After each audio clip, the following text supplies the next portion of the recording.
Collaborative. I want to start by thanking Director Jansen McNair and his staff at the Office of Public Integrity for their detailed and thorough work throughout this process.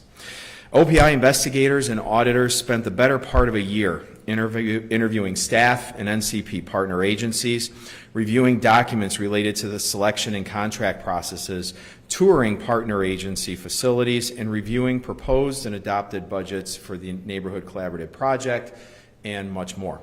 This investigation is firsthand proof of the importance of the Office of Public Integrity, which serves as a valuable resource for Monroe County, and it's why we gave them additional resources in the 2024 Monroe County budget. The OPI investigation published today has brought to light additional details and information about what happened with the Neighborhood Collaborative Project and the Community Resource Collaborative. OPI's thorough work provides us with a roadmap as we look to move forward. However, we can't adequately address the findings of the OPI report without first revisiting how we got here.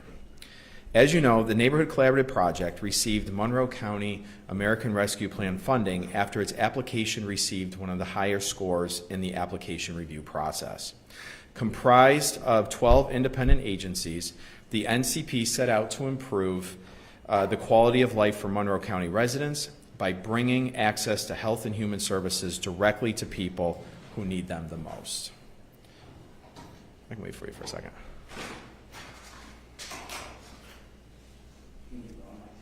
Okay. However, within just a few months of beginning the transformative work and vision, my administration was alerted by the Neighborhood Collaborative partners that the Community Resource Collaborative, which was serving as fiscal agent for the project, was not properly reimbursing project agencies. So remember how that worked. The project agencies did the work. They submitted their reimbursements to the CRC. The CRC submitted that to Monroe County. Monroe County pays the CRC. They are supposed to reimburse the agencies. And that was not properly happening. So we immediately ceased all payments and engaged the EFPR group, that's the audit group, to perform a forensic review to determine why those reimbursements were not being made. As a result of the forensic review, it was determined that the CRC was commingling funding streams and owed NCP partners more than $240,000 for their work that was paid by Monroe County, again, paid by Monroe County to the CRC, and was intended to be reimbursed to those partner agencies. That's what we talked about earlier this year as a result of that forensic review. In addition to ceasing the program and engaging outside auditors, we also notified law enforcement. Monroe County continues to work with federal and state law enforcement partners, including the U.S. Attorney's Office, the FBI, the U.S. Department of Treasury, and the New York State Attorney General's Office. And in fact, just 10 days ago, the New York Attorney General, Letitia James, announced that she has taken action to shut down and dissolve the CRC for financial mismanagement. And this was able to be done in part due to Monroe County's audit of the CRC and with the assistance of the Monroe County Law Department, which then brings us to today and the OPI investigation. Again, thanks to the diligent and thorough work of the OPI team, new details and information have been uncovered. The OPI is uniquely qualified to perform this investigation, which was necessary because it uncovered things that an audit would not have found. As I said earlier this year, it is my job as county executive to get to the bottom of what happened and to ensure there is accountability and transparency in the process. The EFPR group audit that was released back in March found where the missing monies went, and it led to the New York State Attorney General investigation. This OPI investigation took it a step further than a traditional audit, and it actually investigated the individual programs within the NCP. So what did the OPI investigation review, and what did it find? First, it reviewed Monroe County's selection process and found that there was no violation of Monroe County's procurement. This was a process that was initially reviewed and unanimously approved by the Monroe County Legislature. But on a larger scale, the findings of the report ranged from vague contract deliverables and cumbersome and inefficient data tracking to a thorough review of the expenses for several of the NCP partners. Most concerning the OPI investigation found questionable submissions of potentially fraudulent expenses from a few of the NCP partner agencies. And I want to give you the most egregious example of this that was uncovered by the report. Cameron Community Ministries was contracted as one of the 12 partner agencies to provide vocational training. According to the report, the executive director of Cameron Community Ministries subcontracted with a company that was created by her husband for a logistics training program that multiple students who were enrolled in the program were family members who are not even residents of Monroe County or even New York State. She initially failed to disclose this relationship to the Office of Public Integrity when asked, and took steps to try to conceal the relationship. Cameron billed for services that were not delivered at all, and in addition to services to individuals who are not Monroe County residents, as was intended by the program. Now, this is disappointing, that the bad actions of few have made it even more challenging to serve the most underserved and the people these programs were intended to help. To put it simply, a few bad actors victimized not only the taxpayers of Monroe County, but the people they were supposed to be serving. Now, I still believe in the goals of the ARPA program because good people doing good work cannot and should not be dismayed by bad actors. We are confident that the safeguards we have put in place help minimize the impact and stop these bad actions from continuing. But it's important to understand where we go from here. First, the system we had in place caught the CRC mismanagement before further damage could be done. We accept the findings of the OPI report, which will allow us to further refine county systems and checks and balances to ensure county resources are protected. And in fact, we've already acted on several of the recommendations, including providing additional staff to Monroe County's American Rescue Plan team, retaining the EFPR group to ensure indirect costs are calculated correctly, and increasing the budget for audit services provided by the EFPR group. We will also be instituting additional checks and balances to ensure other county resources are further protected. However, one thing is clear though. It is difficult to create a bulletproof system that will prevent people who intend on defrauding the system at the outset of a program from doing that. But what we can do is catch it quickly and hold those people accountable. For the agencies that were found to have violated ARPA contracts and have other contracts with Monroe County, we have engaged the EFPR group to see if further investigation into those contracts is necessary.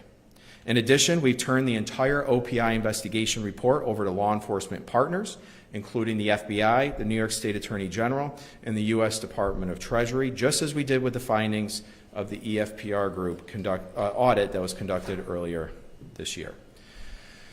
And let this OPI investigation and the prior EFPR group audit serve as notice to anyone thinking they can get away with defrauding Monroe County taxpayers that we will never stop in our efforts to uncover waste, fraud, and abuse. As I said before, we will not let the intentions of a few bad actors jeopardize the progress that we're making in our community to help those who need it the most. But my job is also to create a system to reduce waste, fraud, and abuse, and to hold people accountable when they take advantage of a situation. Thank you, and with that, I can take any questions that you have. I guess the big one is like, what's the future of the MCP now? Only 5 of the organizations within there and recommended to the Attorney General's office in the OPI report. Where do we go from here? Yeah, so we submitted the OPI report that we received today has been submitted to the FBI. And the New York State Attorney General's office, but the Neighborhood Collaborative Project no longer exists. When we were first alerted earlier this year that the payments were not flowing to those partner agencies that were made through the CRC, we immediately paused the program and stopped it so that we can start this audit process, which then led into an investigation to find out what happened, and that program has ceased to exist since then. When you talk about vague contract deliverables and inefficient data tracking, could you expand on that? Yeah, you can see what they point to in the report for that, but essentially it was recommendations on what Monroe County can do better to help track the data that's coming back from organizations related to the American Rescue Plan. Yeah. But what it doesn't do, and this is why I said it's difficult to create a bulletproof system, right? If someone's intended on creating fraud.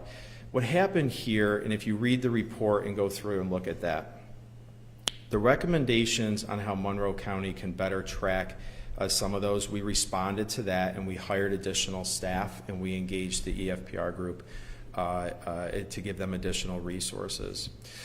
But what's difficult, and this is why it took the OPI even the better part of a year to track that down, is that when somebody intentionally obfuscates what they're seeking a reimbursement for, that's not something you're going to see on a typical voucher or an invoice that comes in, right? That's something that requires an investigation into whether or not the funds they were seeking reimbursement for went to the purpose they were seeking the reimbursement for, and whether or not that also aligned with the contract that they were under.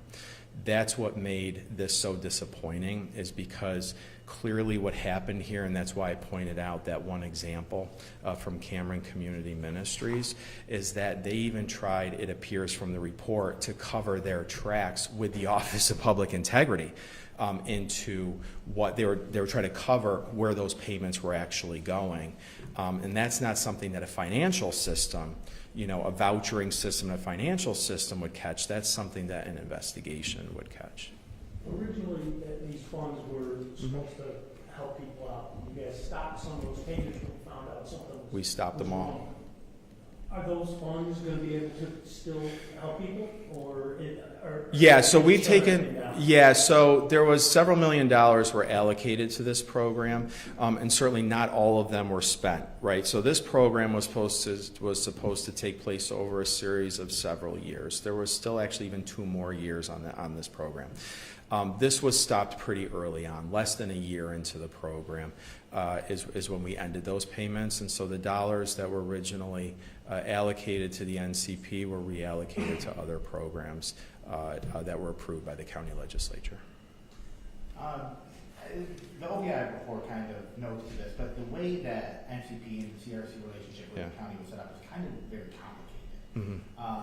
And it begs the question, how much do you think here was malicious in intent? How much do you think was just ignorance of the process and the way the process went down? Yeah, no, that's a good question, and I actually don't want to try to get in other people's heads. I'd like the report to speak for itself, okay? But the way it was set up like this, let me give you an example. So the CRC and the Neighborhood Collaborative Project were set up to help people who are suffering from housing insecurity, food insecurity, job placement, vocational training, things of that nature, food, right? So access to basic needs and also access to support systems to help individuals lift themselves out of poverty and to be able to be self-sufficient. There's a lot of different organizations in our community, though, that touch maybe one area of that, right? Someone might do housing, one group might do food insecurity, one group might do vocational or job training. The purpose of the Neighborhood Collaborative Project was to do 2 things with that. One is to help connect those agencies, to help break down barriers and walls between those agencies that prevent them from working together, so it's to create a collaboration. And it was also to do so in a way where you're bringing those types of services directly into areas where people live, right? So these are organizations that are located where people who need those services live and where they need them the most. So what happened is, and this came from those organizations, so instead of giving each organization a small grant dollar, what those organizations decided to do was to form a collaboration utilizing the CRC. So there was a central coordinating entity that would coordinate their work, coordinate the financials, so it would be the fiduciary of the project that would then work with Monroe County, right? So instead of Monroe County trying to figure out how to build that collaboration, they built the collaboration themselves, contracted with CRC, and then come to us. And that was done intentionally, right? Because some of these organizations as well don't have, this gets to the point of your question as well, some of these organizations don't have that long history of working with federal grant dollars and things like that. But the CRC, but that's the point of the fiduciary agent there, was to manage that for them.